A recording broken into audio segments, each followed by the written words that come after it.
The following interview is being conducted as part of the Price of Freedom Project by the Madison County Military Heritage Commission to inform our community of the sacrifices made by those in the military on battlefields around the world. We wish to thank the Huntsville School System and the ETV Broadcast Center for their help in presenting this military heritage program. Hello everyone, I'm Tom Kennemer. Welcome to our program. Today we'll be talking with U.S. Marine veteran Anthony Koszarsky.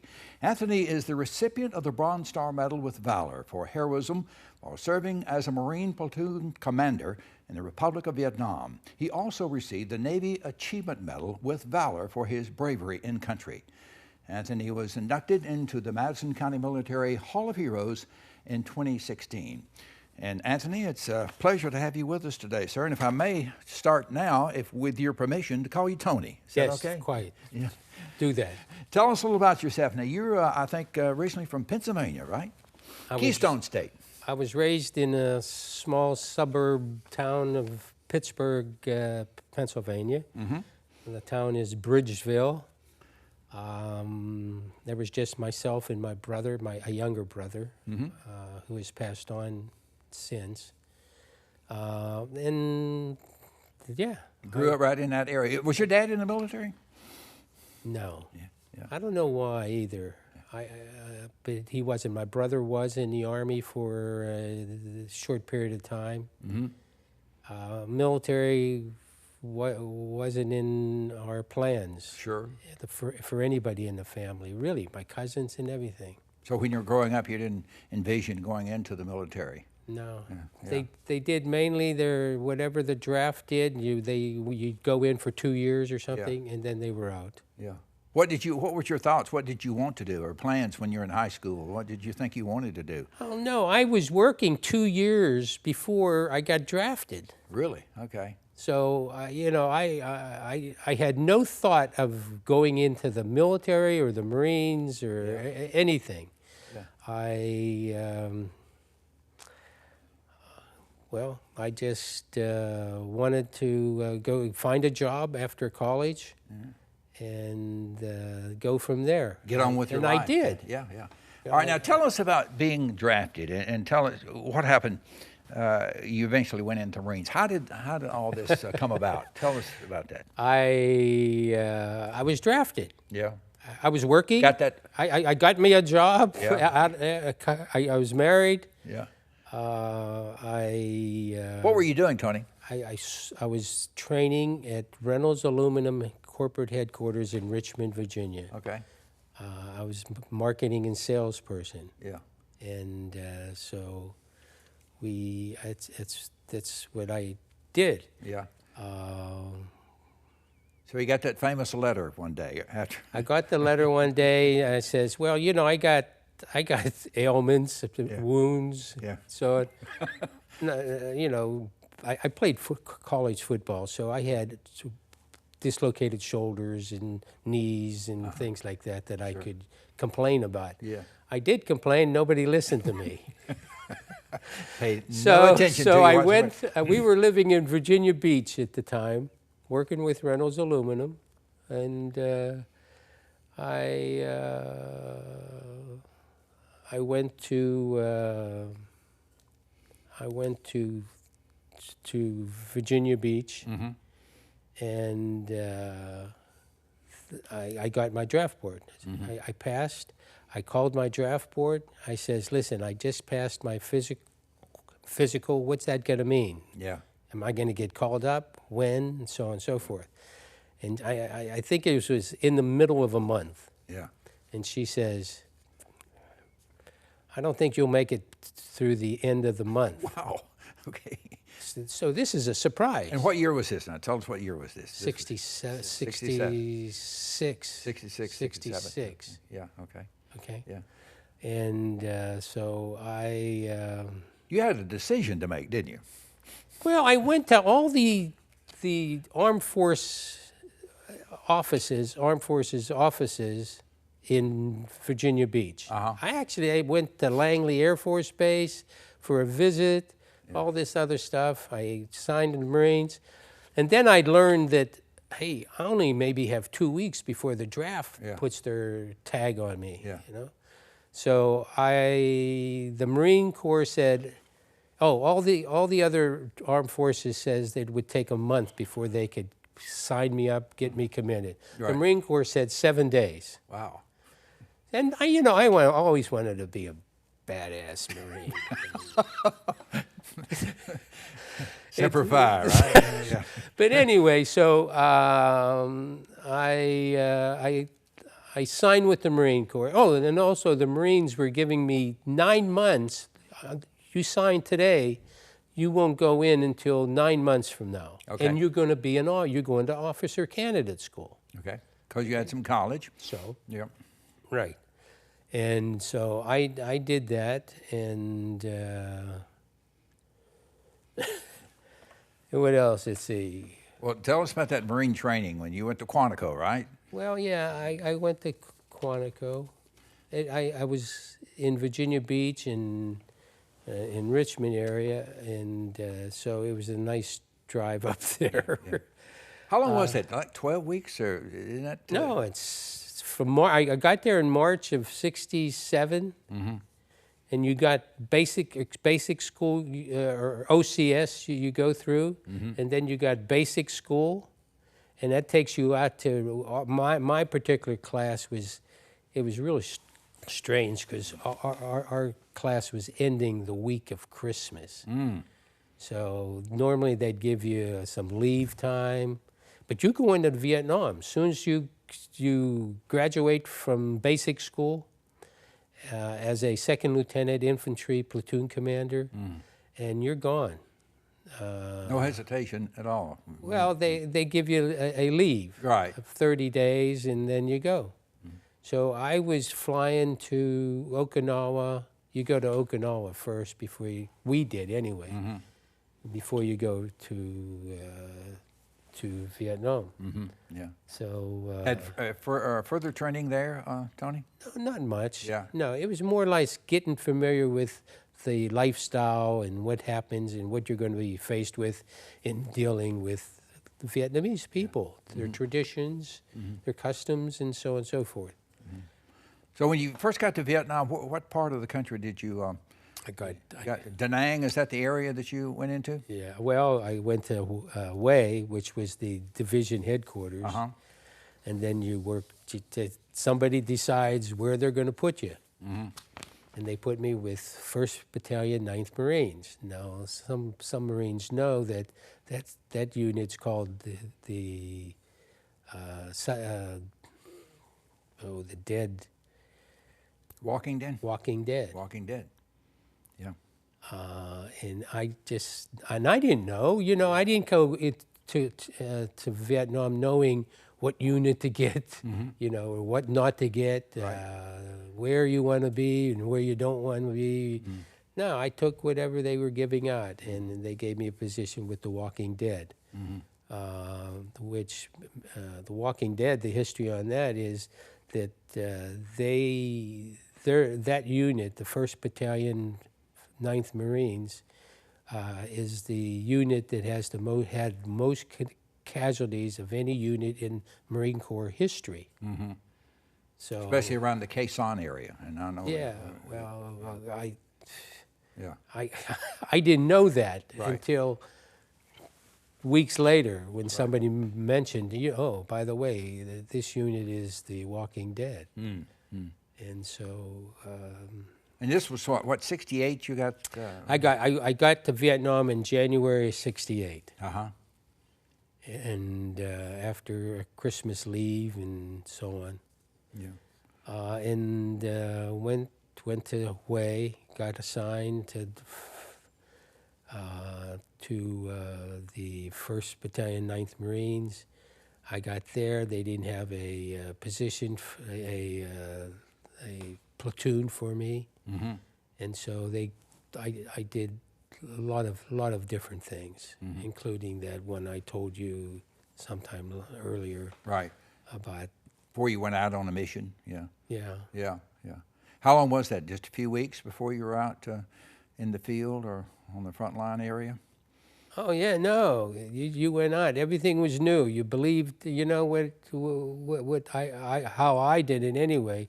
I just followed whatever the gunny said Yeah. is the right thing to do. That's what You a know, second lieutenant does, right? He learns from the gunny. Right? Yeah, exactly. Yeah. Exactly. Yeah. You know, what did I know? Yeah. You know, you think you know, but when things get over there and people were talking funny, if you're eating funny food, and it's different. Yeah. It's quite a And shock. then later, longer you're in there, then now people are shooting at you. Yeah. Yeah. What kind of adjustment was that for you, Tony? I mean, you're in the States, and you first go to Vietnam, and all of a sudden, people are shooting at you. You could possibly be wounded or killed. What kind of thoughts go through your head when that's going on? Well, for me, it wasn't that hard to handle. I don't know if it's just my personality. I think it is a little bit of that.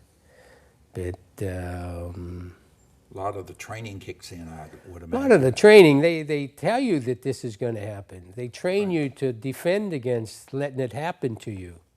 Mm-hmm. So if they're doing that for you, you have to think, holy hell, Yeah. this is a dangerous place to be. Yeah. Yeah. Talk about being away from home while you were in the military. How did it affect your family? You were married at that time. I was married. Did you get the letters pretty regularly from your wife, Rose? Yes. Yeah. And that was always uplifting, I'm sure. Yeah, and it was mainly between my wife and I. Mm-hmm. My wife went back to her mom's house. She was pregnant.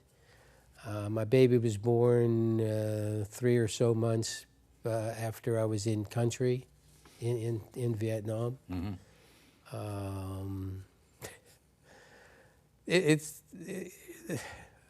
You know, we talk about Vietnam, and some people like to talk about sad things. I talk about funny things. Of course, back then in 1967 and 66, if you were pregnant, you weren't sure what that baby was going to be, a boy or a girl. Right. So you pick both. You could pick a name for a girl and a name for a boy. And especially now, me, I'm gone. I'm not there. You're out. So my wife has a baby, and she's at her mother's house, the Pearl and Felix Dombrowski. They take my wife to the hospital. She's going to deliver a baby. She has a baby. It's a baby girl. We had Damien as the boy's name and Michelle as the girl's name. Okay. Okay, so my mother-in-law, who never put together a wire to send to somebody ever in her life, she puts it in there so that when I get a wire from the Western Union saying my baby was born in St. Clair Hospital on this day, the 5 o'clock in the morning, baby Pearl. Yeah. Baby Pearl. And I says, how can she do that? That was we had, she structured the wire so that her name fell in where the baby's name should have been. And I'm saying, how can she do that? That's not the name you chose. We said it was going to be Michelle, and she names her baby after her mother. Yeah. and so, you know, until my mother's letter got to me, maybe a week or 10 days later, it says, "Oh, baby Michelle is just darling," and so I figured it out. I'm telling you, when you had, however little it was, when you had some time for relaxing, what kind of relaxation was available over there? I mean, did you guys put up some kind of thing for a movie, or No, what kind of entertainment? Some Listen people to Armed talk Forces about Radio and Television. I get in trouble with my wife over this too. Yeah. You know, she says she's in Pittsburgh, and there's a Vietnam soldiers club, a wives club. Okay, so they meet every once in a while, and they talk to people about their husbands, and that they got phone calls from their husband. When my wife says, why can't you call me on the phone? Yeah. We didn't have any phones.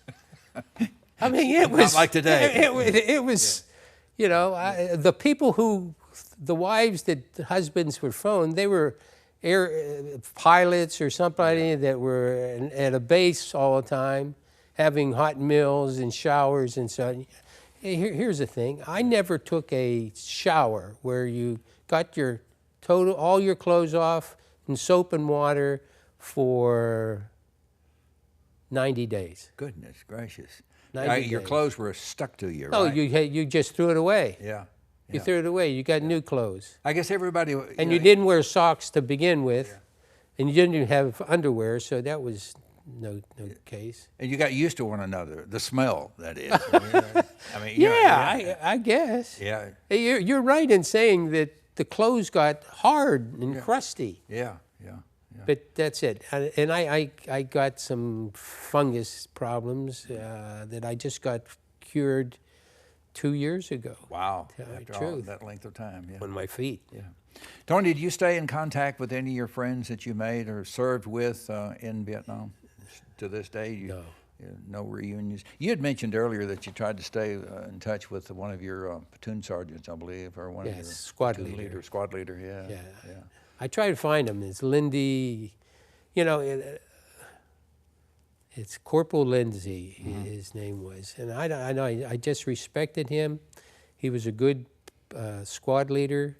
17 years old, I think He was said. 17 years old. All his people, and these people were some 19, 20 years old, they listened to him. Yeah. And Corporal Lindsay, I would love to see Corporal Lindsay tomorrow. Yeah. But you don't, I just hope he's not dead. right. But you don't go to reunions or anything like that, Ninth Marine reunions or anything like that? We don't.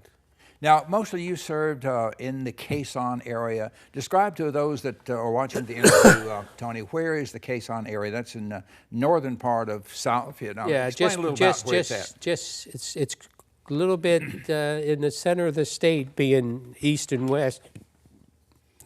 I say in the middle of the state, middle of the country. South Vietnam, Right. And it is not too far south of the DMZ. And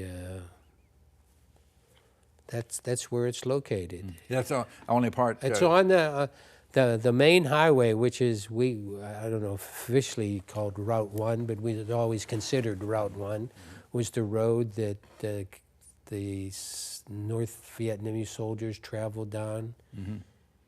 There was road that was always torn up because you didn't want people traveling on it, vehicles and carrying troops and so on. So, Tony, you mentioned earlier serving with the 9th Marines, identified to a lot of people as known as the Walking Dead. The 9th Marines served primarily in the Khe Sanh area, and anybody that has studied about Vietnam is aware of the many fierce battles in the Khe Sanh area. Tell our audience, why was the Khe Sanh area so important to the South Vietnamese and Americans and the North Vietnamese? Why was it so important? it was located. It's already had airport type controls there. There was a great airstrip. You could fly any. This is why it was important to the South Vietnamese, because it was in South Vietnam. It was the size on runways that could handle the biggest C-130s and stuff that would bring supplies in for 1,000 troops. Sure. You know, Ammunition and food. Yeah, ammunition, food, the whole bit. So that's why it's important. Why it's important to the North Vietnamese, they'd like to ruin it and not make it functional so that we couldn't benefit from it. Yeah. So, very important area of the country.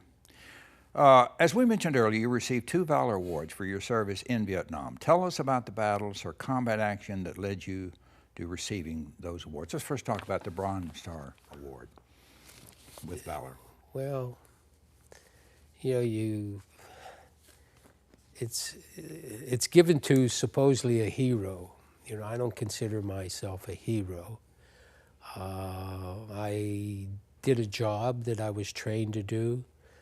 That training and what I did when we were under attack or in contact with or outnumbered, all that, we just survived. You were leading a platoon, I think, right? Oh yeah. You want to know? Yeah. Yeah. We were leading a platoon. We were the right security for a well, it would have been a battalion of Marines moving to where they were needed because there was a lot of battles going on. Yeah. And I had the right side security of this movement. And when we got close to where most of the battling was going on, we ran into the North Vietnamese army that was sitting there waiting for us. They were dug in, I think you said. Yeah. They were dug in. It was almost as if they must have done it so quick, because our decision to move was a half-a-day decision. So they didn't have, but you know, they're tiny people. They have little spider holes they shoot out of, and you can walk up within 10 feet of them and not see them, and you get shot. Yeah. Anyway, our unit was like that, and we were pinned down. People were wounded. It was horrible. One thing happens in contact with enemy where both people are, you kill a few of those, they wound or kill a couple of yours, and one of the people in that type of situation that don't get their credit is the medics, or in the Marine Corps, the corpsmen. Corpsman, right? Navy corpsman. I had one corpsman that I just says, quit being a hero.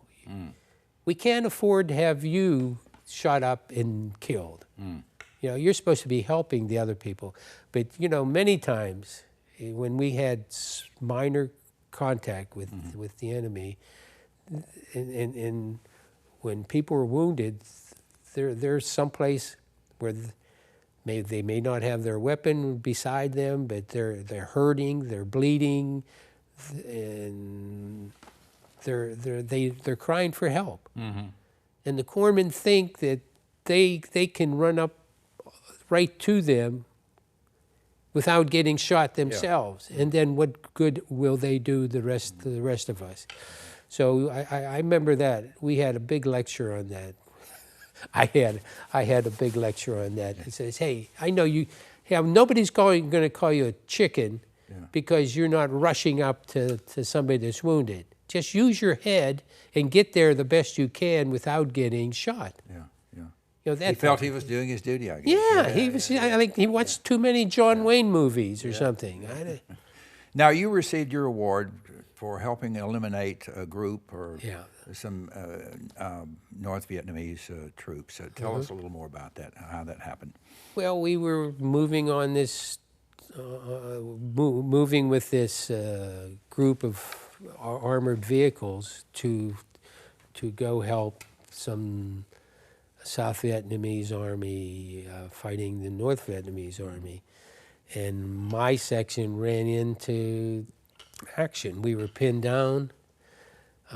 We were so close to the enemy that we were throwing hand grenades. So you can't throw a hand grenade much more than 20 yards or so effectively. Sure.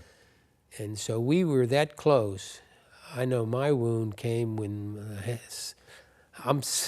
a hand grenade bounced off my helmet and went one way, I went the other way. Adrenaline is flowing like crazy. I didn't know I was wounded until somewhere an hour later. My arm stuck to my rifle. You know, you said, but it's amazing how adrenaline works. Yeah, you weren't even aware of it, right? Yeah, I wasn't aware of it, and it's a pretty nice size opening in my right forearm. It was from shrapnel? From the grenade. Grenade, yeah. Yeah. Yeah. And so you were, but carrying on, right, until you noticed. Oh yeah, you had to direct fire to where I believed that the fire was coming. Shooting was coming. So we supposedly did well because we eventually won that battle. We killed enough enemy that they either got the heck out of there or something. I don't know. It was all over, and we were still there. Yeah. So you were taken to the Da Nang Hospital? Well, 2 days later. Yeah, I see. What'd you just wrap it up, you know, with gauze? Well, no. Until next morning. This thing happened like 5, 6 o'clock in the evening, and we had small firefights between a group of them and a group of me, and 2 or 3 sections of us firing back. We did that until 4, 5 o'clock in the morning. And the next morning we were coming in. We were worried about getting shot by our own people because everybody was scattered then. Right. But there was one main big unit of ours. My unit was out here, and we were fighting our way loose of contact with the enemy and making our way back to the main group. Right.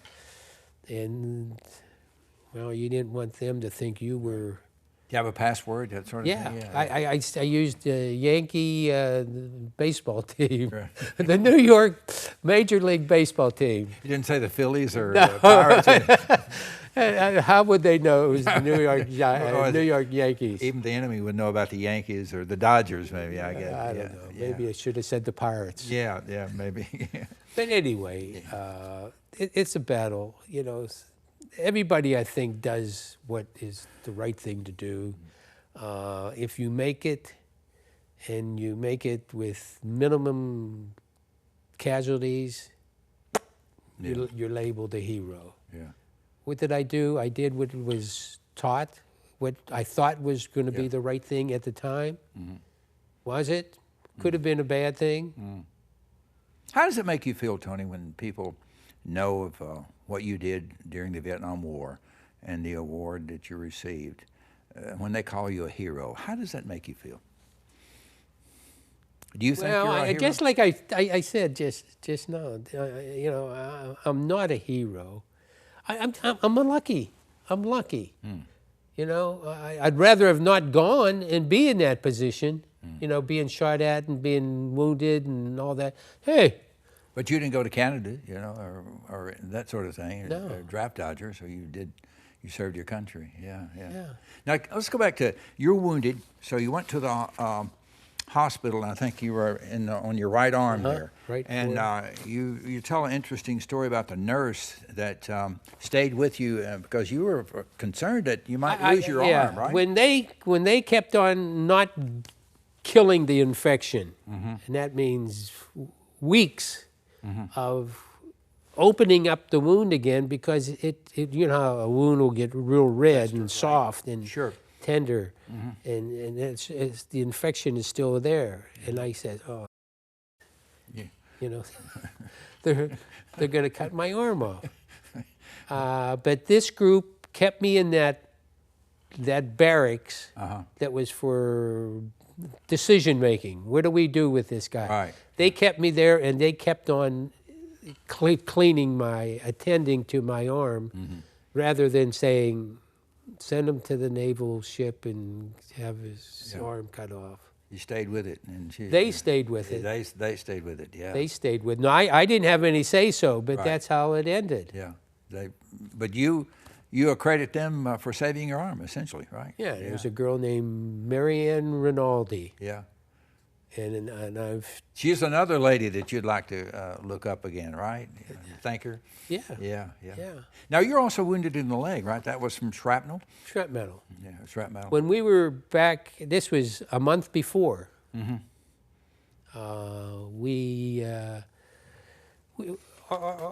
our day started with a squad going out from our defensive position at Quezon, and to run a security check. Just go out so far, make sure they're not there building up an offensive group of people and going to attack us someday with more people than we think there is out there. So one morning we woke up, and that squad was going to leave to go on their patrol. Right, mission, right. Yep. And all of a sudden they said, "Whoa, something's funny here." What eventually happened, about 30 yards out from our outer wire, was trench dug overnight, maybe 40 yards long, running parallel to our wire, and that's it. It was a trench. So we were very cautious. We wired it to. We informed the division headquarters, our headquarters. They got an airplane or a helicopter, and they had a helicopter ride right over it, and they reported that there's 6 or 8 gooks in there. That's all. We said, what the hell could they?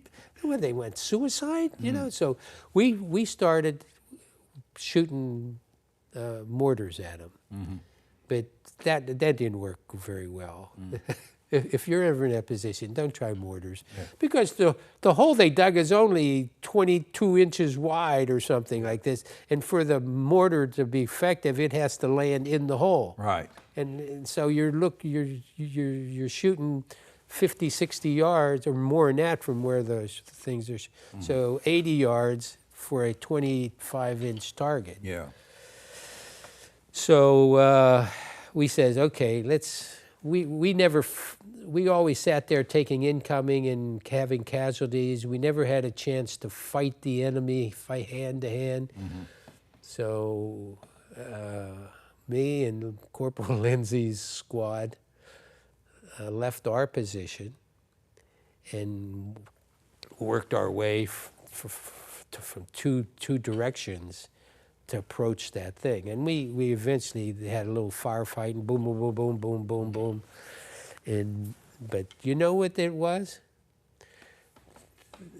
They sacrificed those people, and then we shot half of them, and then the other half or other third, they hightailed it after a while. Got out of there, yeah. They got out of there. But guess what happens when they got out of there? What's that? Mortars fell on us. It was their plan to harass us by just shooting at us with mortars that... draw you in. Well, they drew us in to get this fight the people in the trench, and then they knew exactly where that was. Boom. Yeah. And then mortars start falling like crazy. And that's when you got the leg wound. And I got the leg wound. How long were you in the hospital for that? No, I wasn't in the hospital. It was, I don't know, 3 weeks or so. I was, well, they just wrapped it. You know, I showed you the scar. Right, yeah. You know, I remember telling the corpsman, I says, am I going to have a big scar? I don't want a big scar. And he convinced me that whatever the Band-Aid or this damn device, Not good. It's going to be like not a big wide scar. Well, damn it, I got a. I mean, you were concerned about you're on a beach and a bathing suit, that sort of thing, right? I don't look know, good. but Eddie, I don't know, but I got a big wide scar on my right foot. Yeah. They bandaged it up. I limped around for a while. Now I know there's shrapnel in my lower right leg. You still have lingering effects? I mean, you're No, no. My arm wound, Yeah. I do. Yeah. I have pain that pops up every once in a while. I got the nerve, the nerve that runs along the arm right here was severed from there, and it gives me, it pains me. Tony, many of the combat veterans we talk with mention a family member, a tough sergeant, commanding officer who helped for the actions they took in combat. Was there someone like that for you that you recall? No. My family, my people I associated with, were really not in the Army. Not in the not involved with the military. Not in the military at all. Yeah. Matter of fact, they were like suggesting ways to not get caught up in the draft and things like that. Yeah. Going back to the talk about during battle, you mentioned, that when you're wounded, you just noticed it was sticking to your rifle, adrenaline and so forth. I know people often wonder, is it okay to be afraid or scared during combat? How would you answer that? I think you're afraid. Yeah. It's okay to be afraid. Right. Because somehow you're afraid. Why? I know I was, the most times when I would be afraid, when they start dropping mortars or rockets on us, because there's no defense. We have no defense over it, and after it's over, if you're still alive, you say, "Hey, I was really lucky this time."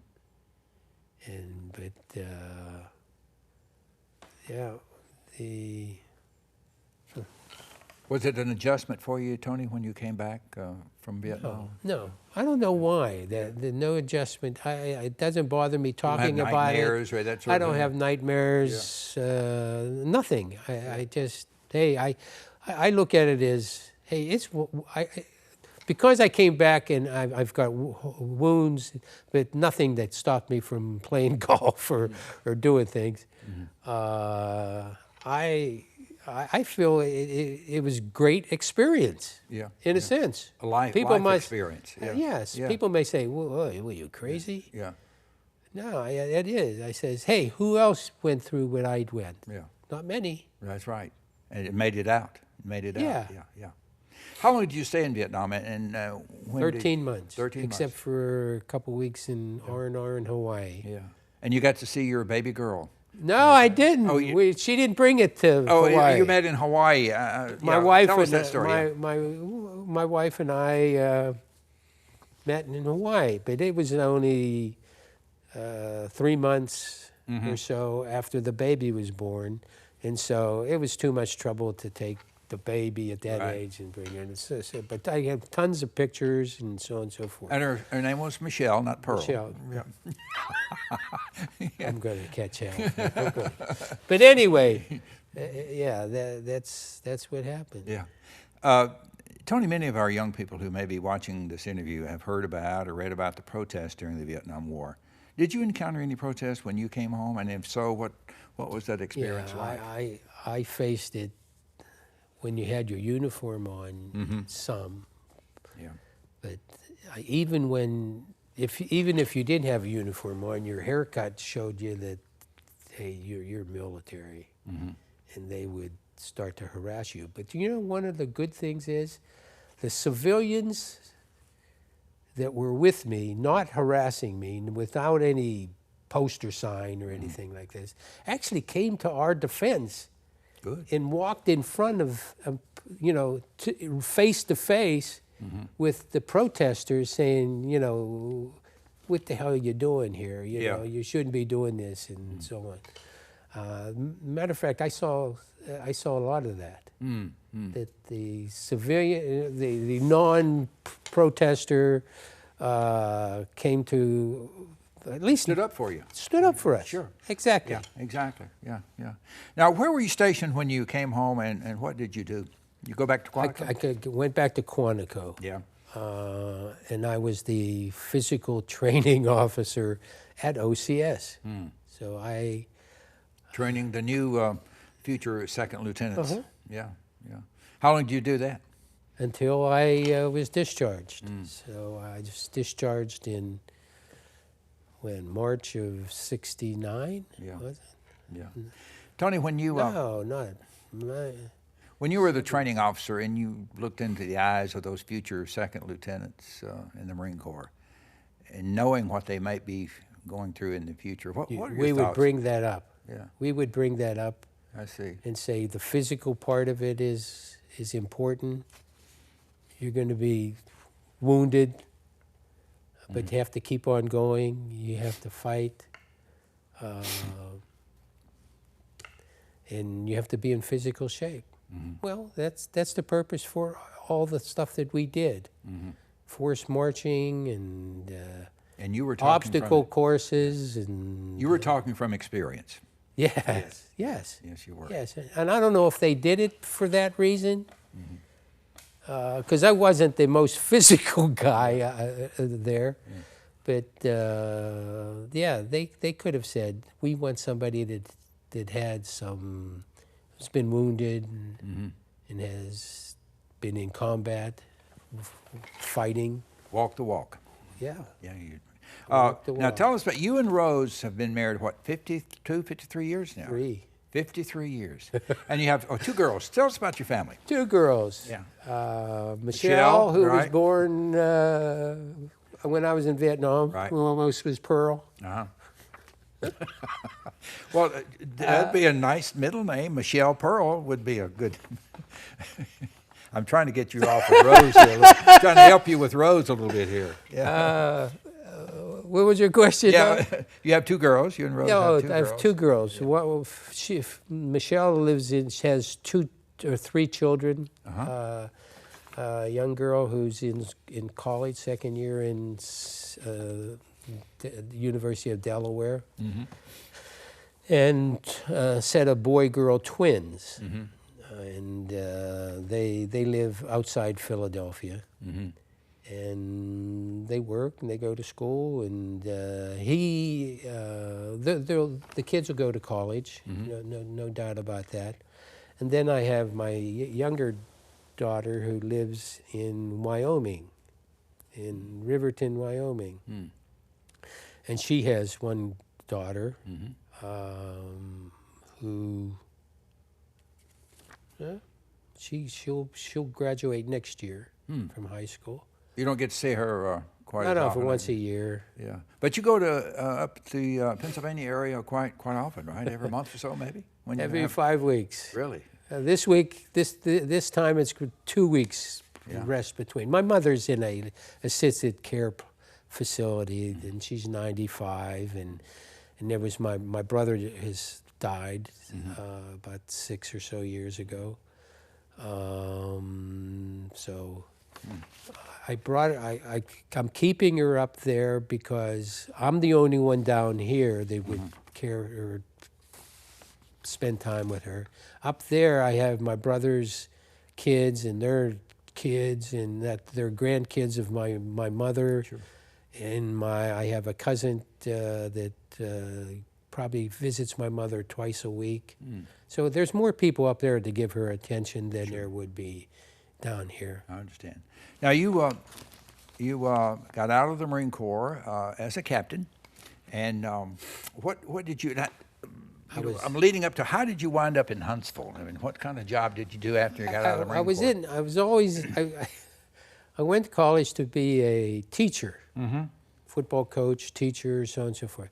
I never set foot in, other than for my student teaching, I never set foot in a classroom. Reynolds Aluminum gave me a job in marketing and sales for selling aluminum sheet and plates. And so I got into the metals industry, and I've been in it. How I got to Huntsville, we moved here 12 years ago or so, and I came here with a company that sold cobalt. Cobalt's a binder for heavy metals, tungsten carbide, and so on. You work with So him? I've been in the metals industry for a long time. Ferroalloys, the materials that go into the furnace to make the alloy, whatever the steel alloy is going to be, that type of thing. So I've always been moving around. I became the sales manager, national sales manager of First Sterling Industry, which is now the plant and everything now has been probably has 3 owners since the last 12 years. It's now called Kennametal. I see. Okay. And that's what I did. Yep. Tony, we got time for a couple more questions, but I want to go back to the Vietnam days. You told me an interesting story about a friend of yours whose dad was a Marine general, and that he was a helicopter pilot. And I want you to tell me the story. The interesting. Oh, his dad wasn't a. Jerry Ward, also, he and I both worked at Reynolds Aluminum. He left to go into service months before I did, and he went aviation, and he became a helicopter pilot. Right. Somehow he got to be the helicopter pilot for the 3rd Marine Division general. Yeah. Okay, General George Davis. Yeah. And he and I, Jerry Ward and I, were over there at the same time. Our wives talked and phoned in touch, each other, stayed in touch. So Jerry knew where I was. So one day, my job during that time, that was the assistant operations officer of the regiment. And what I did at night was take in all the information on contacts and injuries and so on and so forth, put them up on a big old map. And then in the morning, brief everybody on what happened the day before and what's going to happen. So, same time, Jerry's in Quang Tri with the general, and Jerry's going to fly the general to a unit in our operation. His son, the general's son, was a lieutenant in the Marine Corps and in that unit. Right. So the general came, helicopter, Jerry dropped the general off, and then he comes over to see me for a while. Yeah. And so he comes over here, and so they give the call sign, whatever it was. Holy hell. That's the general's coming. General. Who said? Did anybody know the general was coming? No. So the people are all going there. They wake me up because I was sleeping because I was up all night. Yeah. They say, "Bring it. Check to make sure this map is everything's up to date." And so forth. And so here comes the helicopter. The helicopter gets clearance to land. Here comes the helicopter. Our commanders, Colonel Barrows and I don't forget the other colonel, it's a full colonel and a lieutenant colonel, they go up to the landing zone where the helicopter's landing. Want to greet the general, yeah. Greet the general, and the wind's blowing, and they're holding their hats on, their covers are on, and all of a sudden the door opens and they're waiting, and the crew kicks out 2 cases of Shasta soft drinks. And I don't know which person, whether Jerry Ward said it or one of his crew members said it. It's probably Jerry. He says, would you give these to Lieutenant Koszarsky? Holy moly. Sound like a scene out of MASH or something like that. So I was down there, and here comes the colonels. They're carrying these damn cases of pop. And so they come down to me, give me hell for being a part of it. And I didn't do anything. I didn't know this was going to happen. Right. And they says, next time, let us know what's going on, that the general's not aboard, and so on and so forth. And he gave me one case, and they kept whatever they did with the other case. You didn't get busted or go to the brig. That's the main thing. Go to the brig. That's quite a story. Our last question, Tony, in 2016, you were inducted into the Madison County Hall of Heroes. Tell us about that experience and what that meant to you. That experience, I didn't know that the award was even existed until somebody contacted me and asked me for some information. They already had my records and so on. Well, you know, I feel proud of, supposedly I did a good job, you know, and why not take some credit for it?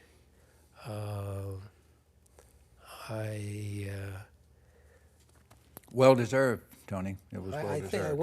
I think so. You know, again, you know, part of this thing is the Hall of Heroes. Yeah. Was I a hero? No.